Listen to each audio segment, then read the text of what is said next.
Населението на овие простори од Македонија имало извонредни познавања на сончевите и месечеви помрачувања во периодот од 20 до 18 век пред нашата ера, покажуваат најновите археоастрономски истражувања и анализи на обсерваторијата Кокино, кои се направени за прв пат. Раководителот на истражувањето, Ѓоре Ценев, тврди дека во Македонија на тој простор постоела развиена култура и е длабоко убеден дека тогашниот народ ги имал сите одлики на една вистинска древна цивилизација. За да на еден локалитет дојдете и да потврдите дека тој локалитет има археоастрономско значење, треба да се придржувате кон одредени правила и принципи за овој истражување. Пред се бара да на тој локалитет најдете одредени маркери кои ќе ви означуваат правци на движење кои ќе ги означуваат движењето на небесните тела како што се сонцето и месечината и кои ќе позиционираат или ќе одредуваат од точно определени точки, особено на овој екстремните позиции на сонцето, например во денот на долгодневницата, летната долгодневница, потоа на пролетната и есенска ранодневница, како и на зимската краткодневница. Исти такви точки има во движењето на месечината.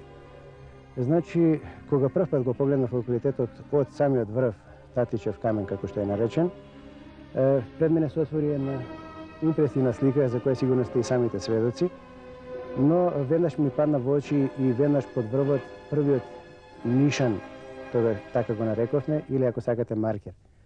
Кога го погледнав од задната страна, низ овој нишан се гледаше само десниот престол како значајна позиција за наблюдување.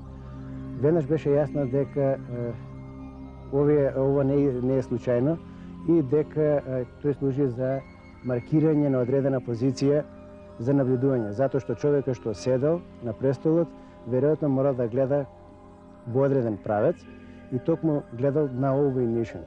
Подоцнечните испитувања покажаа дека сонцето на овој нишан бил точно во денот на долгодневницата.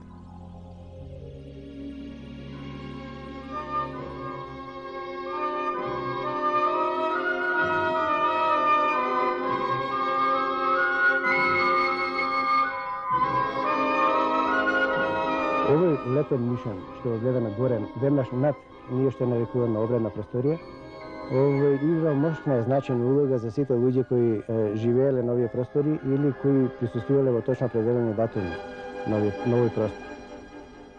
Отворот на процепот или висината негова е токму таква да, значи има висина од 60 сантиметри, да на оддалеченост од престолот кој се наоѓа на 77 метри. Ако пресметате математички, ќе видите дека тој отвор вие од таа далечина ќе го гледате под 0,5 аглови степени, а под 0,5 аглови степени се гледа всушност и дискот на сонцето. Тоа значи дека само во тој ден сонцето во целост ќе го исполни целиот диск, ќе го исполни отворот и ако тој особено бил покриен, ќе се појави еден посебен визуелен ефект, ќе се појави сончев силен зрак кој преку траншата ќе го осети човекот што седел на престолот. Сигурно тоа било од посебно значење во ритуалите на тие луѓе.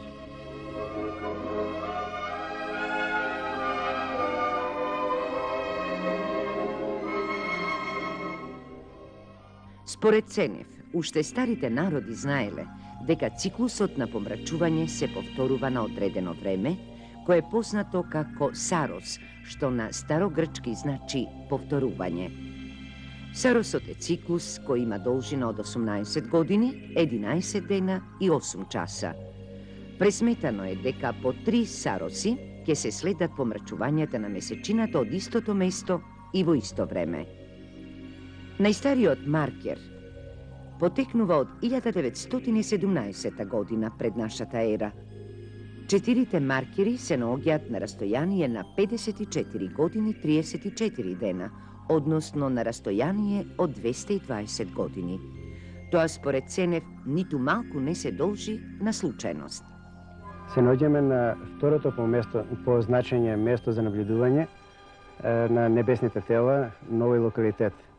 На овој локалитет два пати во годината, и во пролетната равнодневница и есенска равнодневница, стоел човек и во далечината на горниот нишан го наблюдувал изгравањето на сонцето во овие денови. Исто рековме дека се појавувал зрак кој го осветувал и сигурно било тоа како некој знак кој сигурно играл значајна улога во обредните действија што се случувале на овој простор.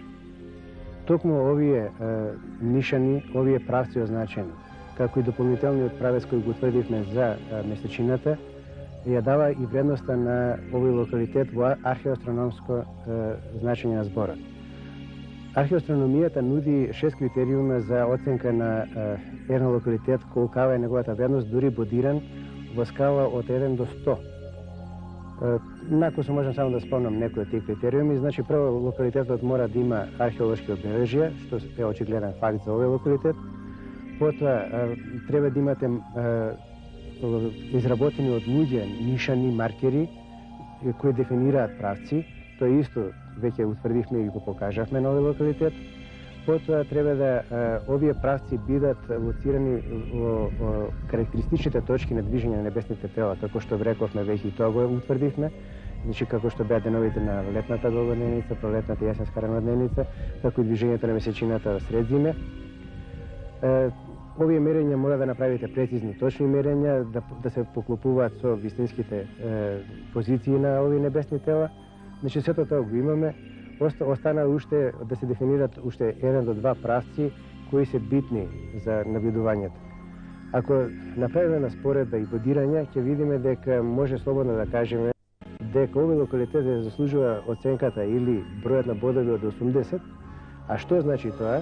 Може да споредиме со познатиот локалитет Стоунхендж во Англија, кој после 100 години испитување има вредност од 80 поени. Него му фалат пред се археолошките наводи, кои ги нема, а овде на овој локалитет најдовме на еден богат археолошки материјал.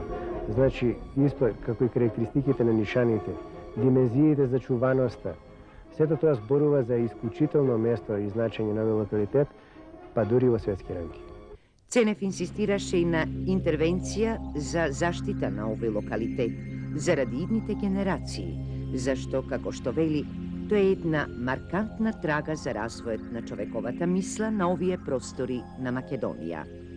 За Кокино било побарано и од УНЕСКО и од Меѓународната астрономска унија да биде ставено на привремената листа на заштитени светски културни наследства.